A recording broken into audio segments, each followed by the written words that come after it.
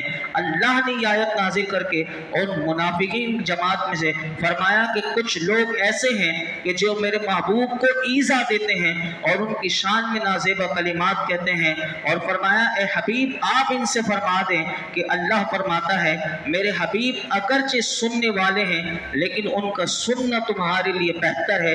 معنی یہ کہ اگر وہ سننے والے بھی ہیں تو نیکی اور بھلائی کی بات سنتے ہیں اور سننے اور ماننے والے ہیں۔ میرے محبوب نہ شر کی بات سنتے ہیں نہ فساد کی بات سنتے ہیں۔ تو پتہ چلا کہ ہمیں بھی کسی شریر شخص کی شر کی بات نہیں سننی چاہیے، یہ حضور کی سنت ہے۔ جو فسادی ہوں ان لوگوں کی باتیں نہ سننی چاہیے۔ قرآن بتا رہا ہے میرے محبوب جو سنتے ہیں وہ خیر سنتے ہیں، اور فرمایا ان کی شان یہ ہے کہ وہ اللہ پر ایمان رکھتے ہیں اور مسلمانوں کی بات پر یقین کرتے ہیں، منافقوں کی بات پر یقین نہیں کرتے، اور وہ تم میں سے جو مسلمان ہیں ان کے لیے میرے محبوب اللہ نے فرمایا رحمت ہیں، اور جو اللہ کے حبیب کو ایذا دیتے ہیں فرمایا ان کے لیے آخرت میں دردناک عذاب ہے۔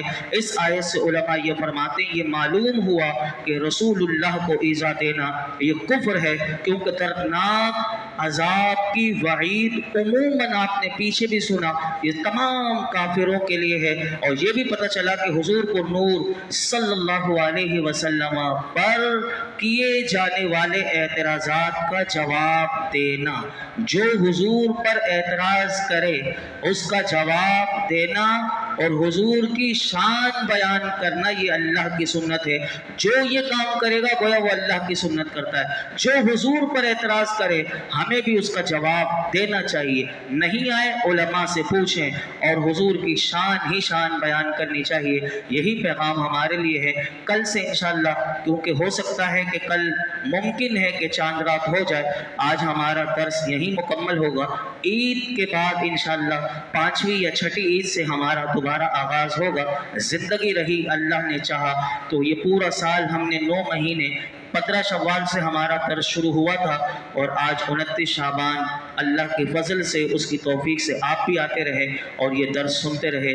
ہم اللہ کی بارگاہ میں دعا کرتے ہیں کہ رمضان کے بعد بھی ہمیں مکمل قرآن پاک سننے سنانے کی، سیکھنے سکھانے، سمجھنے سمجھانے کی اللہ ہمیں توفیق عطا فرمائے، اور ہمیشہ زندگی میں جب تک ہماری سانسیں باقی ہیں ہمیں قرآن سے اللہ جڑے رہنے کی توفیق عطا فرمائے، کیونکہ یہ وہ برکت والی، وہ رحمت والی، وہ عزت والی، وہ حکمت والی، وہ انسان کو وہ کچھ عطا کر دے۔ اس میں انسان غور تو کر لے کہ دنیا کی کتابیں پڑھ کے لوگ کتنے خوش ہو جاتے ہیں، لیکن رب کریم کی کتاب کو سننے والے، اس کو سمجھنے والے، اس سے محبت کرنے والے یہ کم خوش نصیب لوگ ہوتے ہیں۔ اللہ ہمیشہ ہمیں مرتے دم تک ان خوش نصیب لوگوں میں ہمارا شمار فرمائے۔ الحمدللہ رب العالمین، والصلاة والسلام على سید الانبیاء والمرسلین وعلى آلہ واصحابہ اجمعین۔